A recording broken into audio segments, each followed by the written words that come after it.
Alright guys, I'm back.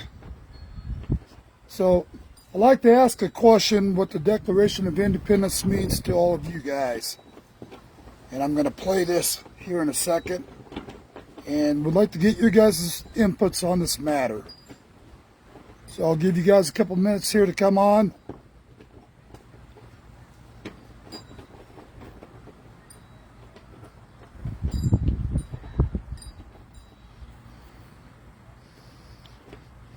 Alright, so I'm going to go ahead and start this video, and I'd like to hear what your thoughts on this video are and what this means to all of you guys.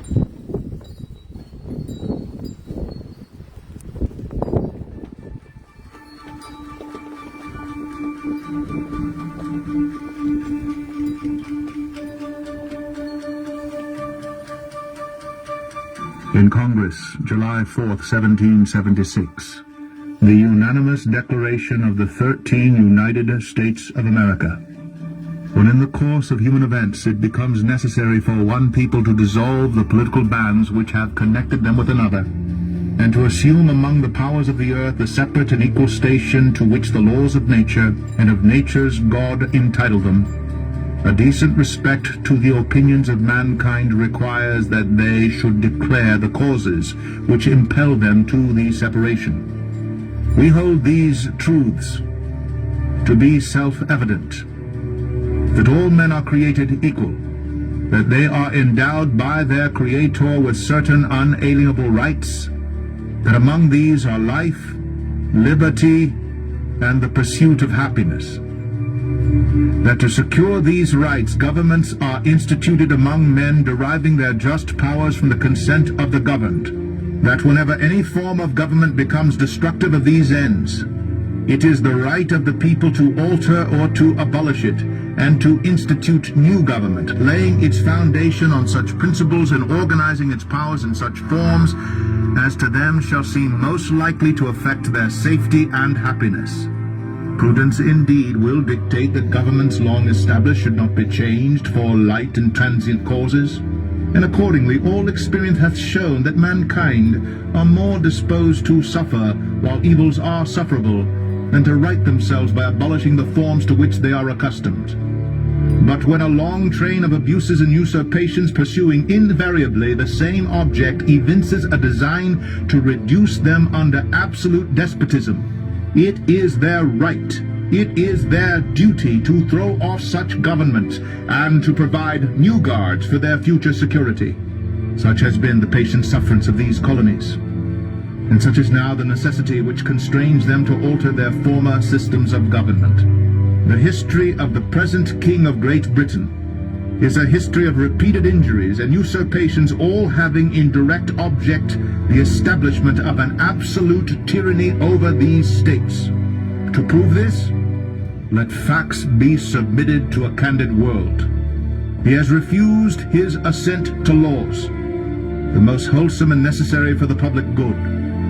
He has forbidden his governors to pass laws of immediate and pressing importance, unless suspended in their operation till his assent should be obtained, and when so suspended, he has utterly neglected to attend to them. He has refused to pass other laws for the accommodation of large districts of people, unless those people would relinquish the right of representation in the legislature, a right inestimable to them and formidable to tyrants only. He has called together legislative bodies at places unusual, uncomfortable, and distant from the depository of their public records for the sole purpose of fatiguing them into compliance with his measures. He has dissolved representative houses repeatedly for opposing with manly firmness his invasions on the rights of the people. He has refused for a long time after such dissolutions to cause others to be elected, whereby the legislative powers, incapable of annihilation, have returned to the people at large for their exercise, the state remaining in the meantime exposed to all the dangers of invasion from without and convulsions within. He has endeavored to prevent the population of these states, for that purpose obstructing the laws of naturalization of foreigners, refusing to pass others to encourage their migrations hither, and raising the conditions of new appropriations of lands. He has obstructed the administration of justice by refusing his assent to laws for establishing judiciary powers. He has made judges dependent on his will alone for the tenure of their offices and the amount and payment of their salaries. He has erected a multitude of new offices and sent hither swarms of officers to harass our people and eat out their substance. He has kept among us in times of peace standing armies without the consent of our legislators. He has affected to render the military independent of and superior to the civil power. He has combined with others to subject us to a jurisdiction foreign to our Constitution and unacknowledged by our laws, giving his assent to their acts of pretended legislation, for quartering large bodies of armed troops among us, for protecting them by a mock trial, from punishment for any murders which they should commit on the inhabitants of these states, for cutting off our trade with all parts of the world, for imposing taxes on us without our consent, for depriving us in many cases of the benefits of trial by jury, for transporting us beyond seas to be tried for pretended offenses, for abolishing the free system of English laws in a neighboring province, establishing therein an arbitrary government, and enlarging its boundaries so as to render it at once an example and fit instrument for introducing the same absolute rule into these colonies, for taking away our charters, abolishing our most valuable laws, and altering fundamentally the forms of our governments, for suspending our own legislators and declaring themselves invested with power to legislate for us in all cases whatsoever. He has abdicated government here by declaring us out of his protection and waging war against us. He has plundered our seas, ravaged our coasts, burnt our towns, and destroyed the lives of our people. He is at this time transporting large armies of foreign mercenaries to complete the works of death, desolation, and tyranny already begun with circumstances of cruelty and perfidy scarcely paralleled in the most barbarous ages, and totally unworthy the head of a civilized nation. He has constrained our fellow citizens taken captive on the high seas to bear arms against their country, to become the executioners of their friends and brethren, or to fall themselves by their hands. He has excited domestic insurrections among us, and has endeavored to bring on the inhabitants of our frontiers, the merciless Indian savages whose known rule of warfare is an undistinguished destruction of all ages, sexes, and conditions. In every stage of these oppressions, we have petitioned for redress in the most humble terms. Our repeated petitions have been answered only by repeated injury. A prince, whose character is thus marked by every act which may define a tyrant, is unfit to be the ruler of a free people. Nor have we been wanting in attention to our British brethren. We have warned them from time to time of attempts by their legislature to extend an unwarrantable jurisdiction over us. We have reminded them of the circumstances of our emigration and settlement here. We have appealed to their native justice and magnanimity, and we have conjured them by the ties of our common kindred to disavow these usurpations, which would inevitably interrupt our connections and correspondence. They too have been deaf to the voice of justice and of consanguinity. We must, therefore, acquiesce in the necessity which denounces our separation and hold them, as we hold the rest of mankind, enemies in war, in peace friends.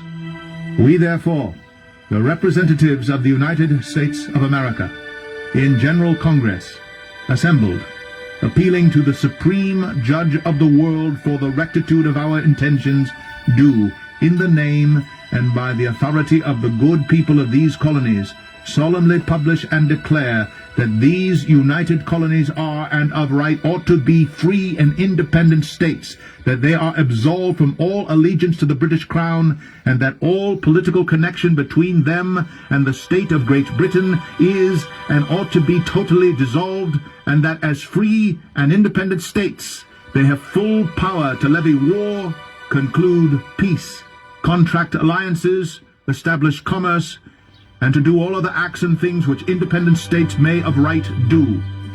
And for the support of this declaration, with a firm reliance on the protection of divine providence, we mutually pledge to each other our lives, our fortunes, and our sacred honor.